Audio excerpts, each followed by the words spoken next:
Todd, I wanted to ask you about some of the big challenges to your clients, navigating this kind of quickly changing MarTech world, particularly as it relates to data and the cloud. Yeah, the number one topic of conversation that we have with our brands is related to the insights component, which of course is all dependent upon the data. And so we spend most of our time, a lot of our time, talking about the marketing sciences behind ad tech and advertising in particular.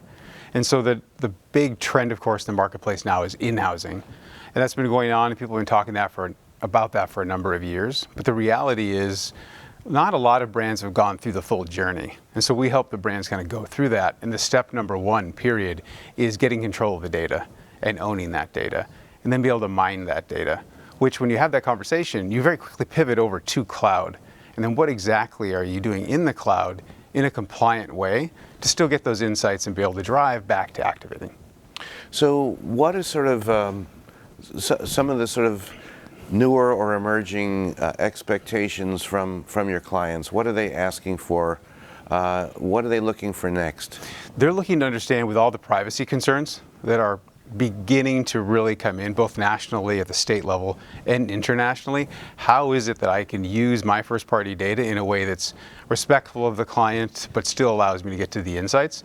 And that therefore does fall back into cloud. So in the Google case, where I'm responsible for that alliance, we oftentimes take brands' data components into the Google Cloud environment in a way where they can do the data machinations and transformations and marry it up against the Google data in a way that's compliant, and then drive all those activations across the Google platform.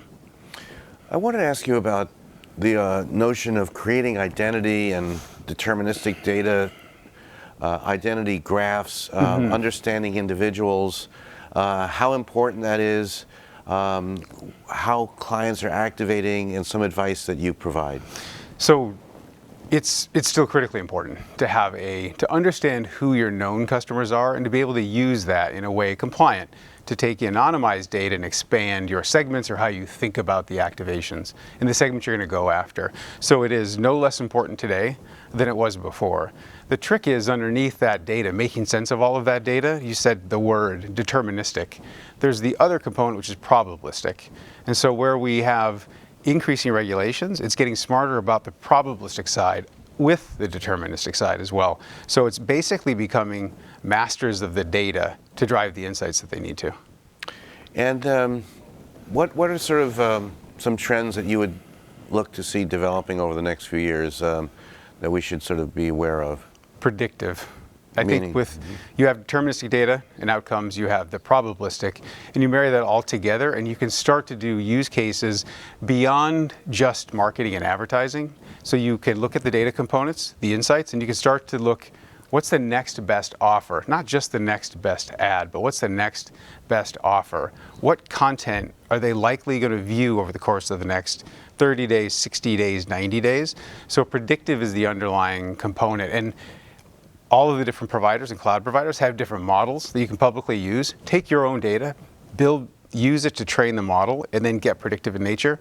But they also allow you to have tools, access to tools where you can build your own models, and that's where you can truly start to differentiate.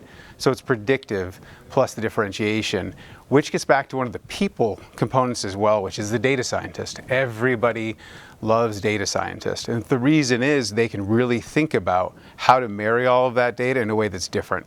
Brand A can think of it more deterministically, and brand B can think of it more probabilistically. And Todd, just follow up.